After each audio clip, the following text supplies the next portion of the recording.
Good morning all of you. स्वागत है आपका केमिस्ट्री विद एस के सर में। चलिए तो शुरू करते हैं क्लास 10 के केमिस्ट्री का पहला चैप्टर, जिसका नाम था chemical reaction and chemical equation, मतलब रासायनिक अभिक्रिया और रासायनिक समीकरण। तो पिछले लेक्चर में हमने पढ़ा था टाइप्स ऑफ केमिकल रिएक्शन में पहला केमिकल रिएक्शन जिसका नाम था कॉम्बिनेशन और ऐड रिएक्शन, ठीक है, यानी कि योगात्मक और संयोजन अभिक्रिया। 2 नंबर का जो हमारा रिएक्शन है उसका नाम है वियोजन अपघटन अभिक्रियाएं। इसको इंग्लिश से बोलते हैं डीकम्पोजिशन रिएक्शन। तो सबसे पहले हम इसका डिफिनेशन जानते हैं कि इसका डिफिनेशन क्या होता है। तो देखिए, इसका डिफिनेशन, वे अभिक्रियाएं जिसमें किसी कारक की उपस्थिति में कोई यौगिक अपने अवयवी पदार्थों में वियोजित हो जाता है, तो ऐसी अभिक्रियाओं को हम लोग कहते हैं वियोजन अपघटन अभिक्रियाएं, डीकम्पोजिशन रिएक्शन। वो कारक क्या हो सकता है? तो कारक ऊष्मा हो सकता है, वो कारक वैद्युत हो सकता है, और वो कारक प्रकाश यानी कि सनलाइट हो सकता है, ठीक है। तो ये रासायनिक अभिक्रियाओं में, यानी कि इन रासायनिक अभिक्रियाओं में कारक फैक्टर के रूप में प्रकाश, वैद्युत धारा और ऊष्मा का उपयोग होता है। यूँ कह सकते हैं कि ये जो रासायनिक अभिक्रिया होती है इन्हीं तीनों कारकों पे क्या होती है? आधारित होती है, ठीक है। अब बात समझना यहाँ पर यह है कि कारक की उपस्थिति में, यानी कि सूर्य के प्रकाश, वैद्युत धारा और ऊष्मा की उपस्थिति में अगर कोई पदार्थ अपने अवयवी पदार्थ से, मतलब जिन पदार्थों से उसका निर्माण होता है उसी पदार्थों में क्या होता है? वियोजित हो जाता है। लेकिन अगर उस कारक को हटा दिया जाए, उस रिएक्शन के बाद उस कारक को क्या कर दिया जाए? हटा दिया जाए, तो पुनः वो जो अवयवी पदार्थ होते हैं उससे मूल पदार्थ का निर्माण नहीं होता है। तो इस तरह से यह कह सकते हैं कि वियोजन अपघटन अभिक्रिया जो हमारी होती है वह अनुत्क्रमणीय अभिक्रिया होती है। तो चलिए, कारक यहाँ पर क्या है? तो कारक हमारे पास 3 है। पहला कारक क्या था? तो पहला कारक हमारे पास था ऊष्मा। दूसरा कारक क्या था? सूर्य का प्रकाश। और तीसरा कारक क्या था? तो तीसरा कारक हमारे पास था वैद्युत धारा या वैद्युत, ठीक है। तो एक बार और डिफिनेशन बताते हैं। वे रासायनिक अभिक्रियाएं जहां पर ऊष्मा, सूर्य के प्रकाश और वैद्युत धारा की उपस्थिति में कोई पदार्थ अपने अवयवी पदार्थों में वियोजित हो जाता है, अर्थात अपघटित हो जाता है, तो इस तरह की रासायनिक अभिक्रियाओं को हम लोग कहते हैं वियोजन अथवा अपघटन अभिक्रियाएं, ठीक है। तो इन कारकों के आधार पर ये वियोजन अभिक्रिया जो है ये भी 3 प्रकार की होती है। इसमें हमारा पहला प्रकार होता है ऊष्मीय वियोजन, यानी कि ऊष्मीय अपघटन अभिक्रिया। ऊष्मीय अपघटन अभिक्रिया, इसको इंग्लिश में हम लोग बोलते हैं थर्मल डिकम्पोजिशन।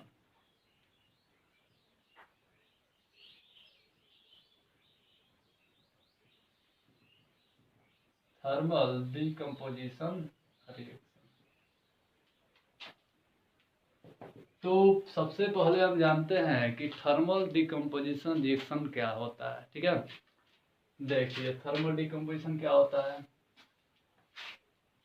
वह रासायनिक अभिक्रिया जिसमें कोई पदार्थ ऊष्मा की उपस्थिति में 2 या 2 से अधिक पदार्थों में अपघटित हो जाता है, अपनी यानी कि अपने अवयवी पदार्थों में अपघटित हो जाता है, वियोजित हो जाता है, तो ऐसी रासायनिक अभिक्रियाओं को हम बोलते हैं ऊष्मीय अपघटन अभिक्रिया, अर्थात थर्मल डिकम्पोजिशन रिएक्शन। एग्जाम्पल देखते हैं। चलिए देखिए, कैल्शियम कार्बोनेट CaCO3 को हम लोग बोलते हैं कैल्शियम कार्बोनेट। कैल्शियम कार्बोनेट को जब हीट किया गया या हीट किया जाता है तो कैल्शियम कार्बोनेट वियोजित हो जाता है अपने अवयवी पदार्थों में। देखिए बालक, जहां पर आपको CO3 यानी कार्बोनेट आयन दिखाई दे, और यहाँ पर अगर किसी कंपाउंड का वियोजन कराना है या वियोजन होता है जहाँ पर कार्बोनेट आयन क्या हो दिखाई दे CO3, तो वहाँ पर सिंपल सी बात है गैस बाहर निकलती है। उस गैस का नाम है कार्बन डाइऑक्साइड CO2। अब यहाँ से CO2 बाहर चला गया तो देखिए यहाँ पर एक पदार्थ बना CaO, जिसको हम लोग बोलते हैं कैल्शियम ऑक्साइड,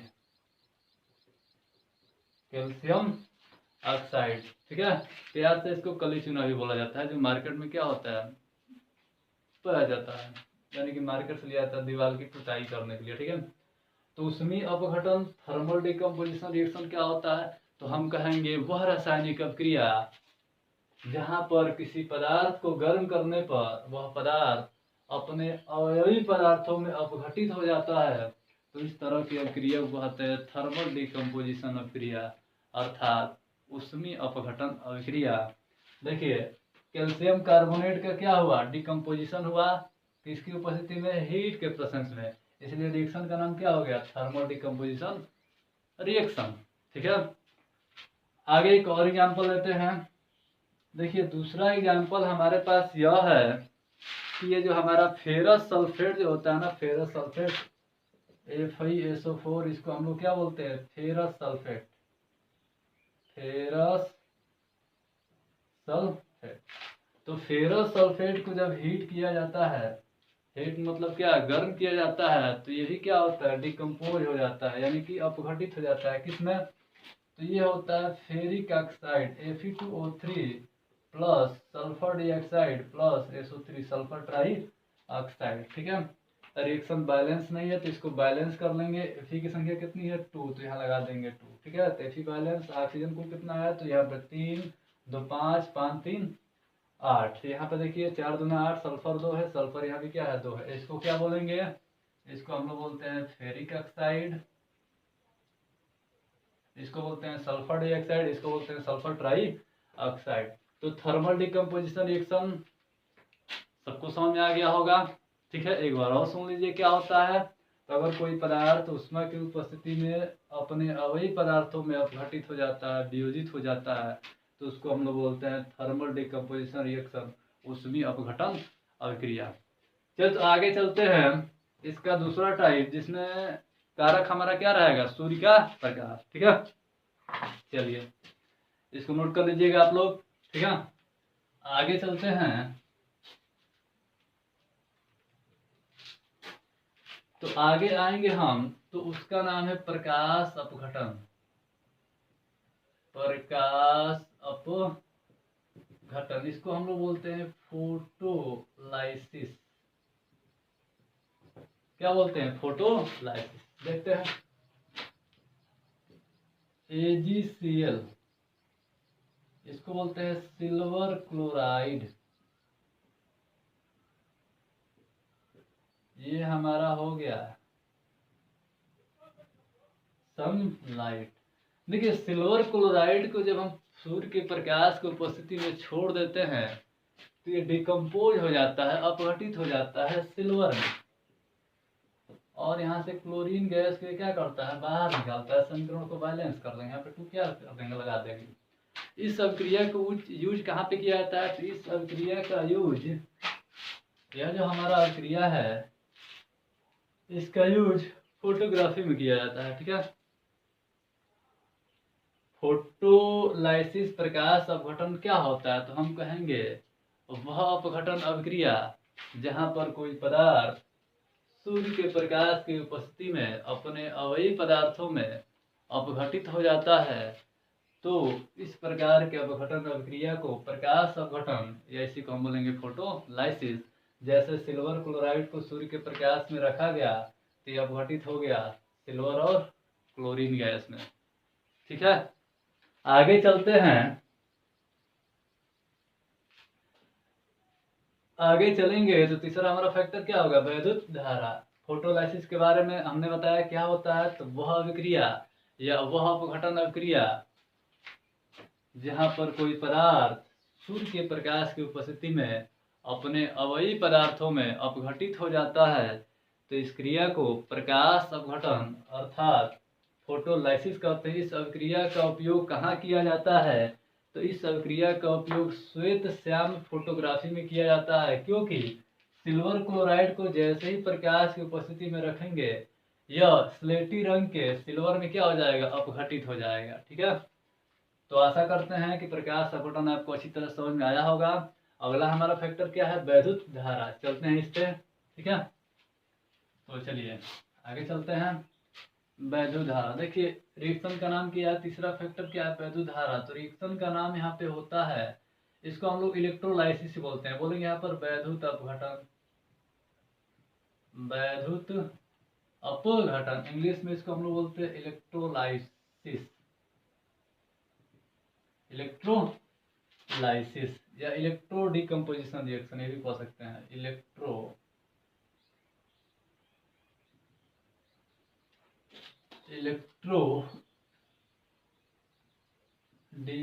डिकम्पोजिशन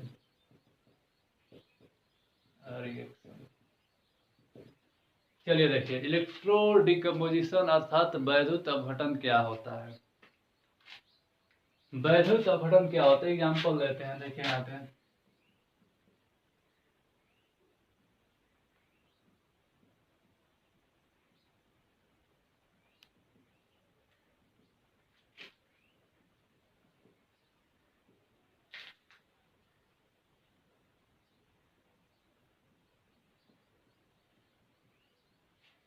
देखिए, अम्लीय जल में जब हम वैद्युत धारा प्रवाहित करते हैं, वैद्युत आर्क उत्पन्न करते हैं, तो जो हमारा जल होता है, जल का फॉर्मूला सबको पता होता है, क्या होता है? H2O।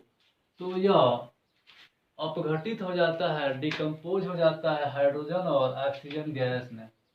ठीक है, अब यहाँ पर आपको यह दिखाई दे रहा होगा कि हाइड्रोजन के नीचे हमने लिखा है कैथोड और ऑक्सीजन के नीचे हमने लिखा है एनोड। देखिए होता क्या है कि वैद्युत आर्क उत्पन्न करने पर, आप सब लोग जानते हैं कि वैद्युत धारा प्रवाहित करने के लिए हमारे पास दो वायर की आवश्यकता होती है। तो केमिस्ट्री में कैथोड और इलेक्ट्रोड, दो कैथोड और एनोड, दो इलेक्ट्रोड होते हैं। माइनस वाला जो इलेक्ट्रोड होता है उससे हम लोग कैथोड बोलते हैं, और प्लस वाला जो टर्मिनल होता है उसको हम लोग क्या बोलते हैं? एनोड बोलते हैं। ठीक है, तो इस कंपाउंड में जो पॉजिटिव एलिमेंट होगा, ये आयन होगा, वो हमेशा डिकम्पोज होगा, तो कहाँ पे एकत्र होगा? कैथोड पे। और जो निगेटिव आयन होगा, इसमें से निगेटिव एलिमेंट आएगा आयन के रूप में, तो वो कहाँ जाएगा? एनोड पे। अब सबको पता है कि हाइड्रोजन क्या होता है? पॉजिटिव होता है, और ऑक्सीजन इसमें क्या होगा? निगेटिव होगा। तो हाइड्रोजन हमारा कहाँ पे एकत्र होगा? कैथोड पे, और ऑक्सीजन कहाँ पे एकत्र होगा? एनोड पे। ठीक है, तो बात करते हैं कि इलेक्ट्रोलाइसिस वैद्युत अपघटन होता क्या है। तो देखिए, वह अपघटन अभिक्रिया जिसमें किसी पदार्थ की गलित अवस्था अथवा विलयन में वैद्युत आर्क उत्पन्न करने पर, यानी कि वैद्युत धारा प्रवाहित करने पर, वह पदार्थ अपने अवयवी पदार्थों में क्या होता है? अपघटित हो जाता है। तो इस क्रिया को हम लोग बोलते हैं वैद्युत अपघटन, इलेक्ट्रोलाइसिस या इलेक्ट्रो डिकम्पोजिशन रिएक्शन। हाँ, एक बात जरूर याद करना है कि यह क्रिया ठोस अवस्था में नहीं होती है, या तो उस पदार्थ के गलित अवस्था अथवा विलयन में होती है। ठोस अवस्था में आप लोग को बताया गया होगा कि ठोस अवस्था में मुक्त इलेक्ट्रॉन जो होते हैं ना, किसी वजह से यहाँ पर सोडियम क्लोराइड है NaCl, और नमक में आप करंट फ्लो करेंगे तो इसमें करंट फ्लो नहीं होगा, लेकिन इसी के विलयन में अगर करंट फ्लो कर दिया जाए तो विलयन में क्या होता है? पॉजिटिव और निगेटिव में क्या होता है? डिकम्पोज होता है। तो यहाँ इलेक्ट्रिक करंट क्या होगा? आसानी के साथ फ्लो करेगा। तो बात यह याद रखना है कि गलित अवस्था अथवा विलयन में ही क्रिया को कराया जाता है। एक और एग्जाम्पल ले लेते हैं, देखिए यहाँ पे KCl, KCl किस अवस्था में होगा? गलित अवस्था में। इसमें हम क्या करेंगे? वैद्युत धारा प्रवाहित करेंगे, यानी कि वैद्युत आर्क क्या करेंगे? उत्पन्न करेंगे। अब बताइए, पोटेशियम के क्लोरीन Cl2, के कहा जाएगा? कैथोड पे, क्लोरीन कहा जाएगा? एनोड पे। ठीक है, बैलेंस कर देंगे, पीछे क्या लगा देंगे? 2 लगा देंगे। तो आज हमने जाना कि वियोजन अपघटन अभिक्रियाएं क्या होती है। देखिए नाम से पढ़िए, वियोजन, बी का मतलब होता है बिखरना, टूटना, वियोजित होना। क्या होता है? वियोजित होता है। अपघटन का मतलब ही क्या होता है? टूटना, ब्रेक होना। तो ऐसी रासायनिक अभिक्रिया है जिसमें किसी कारक की उपस्थिति में कोई पदार्थ दो या दो से अधिक अवयवी पदार्थों में अपघटित हो जाता है तो ऐसी रासायनिक अभिक्रियाओं को हम लोग बोलते हैं वियोजन अपघटन अभिक्रिया। अब बहुत सारी किताब में आपको अपघटन अलग दिया होगा, वियोजन अलग दिया होगा, ये भी बताया गया होगा कि वियोजन अभिक्रिया जो होती है उत्क्रमणीय होती है, दोनों डायरेक्शन में चलती है। अब अपघटन अभिक्रिया क्या होती है, अनुत्क्रमणीय होती है। ठीक है, अलग अलग किताबों में अलग अलग टाइप का दिया मतलब दिया होगा। तो देखिए वियोजन अभिक्रिया जो होती है, अपघटन अभिक्रिया, इसमें 3 फैक्टर काम करते हैं, हीट, सनलाइट, इलेक्ट्रिक करंट। ठीक है, तो इसी के आधार पर, इसी के बेस के आधार पर 3 टाइप का रिएक्शन इसमें होता है। थर्मल डिकम्पोजिशन रिएक्शन, ऊष्मीय अपघटन अभिक्रिया, मतलब जिन रासायनिक अभिक्रियाओं में ऊष्मा के कारण कोई पदार्थ, दो या दो से अधिक पदार्थों में क्या होता है, अपघटित होता है, तो उसमें हम लोग बोलते हैं थर्मल डिकम्पोजिशन यानी कि ऊष्मीय अपघटन अभिक्रिया। ठीक है, सूर्य के प्रकाश की उपस्थिति में अगर कोई पदार्थ अपने अवयवी पदार्थों में क्या होता है, अपघटित होता है, तो उसको हम बोलते हैं फोटोलाइसिस यानी कि प्रकाश अपघटन अभिक्रिया। और वहीं वैद्युत धारा की उपस्थिति में अगर कोई पदार्थ अपने अवयवी पदार्थों में अपघटित हो जाता है तो उसको बोलते हैं हम लोग वैद्युत अपघटन अभिक्रिया।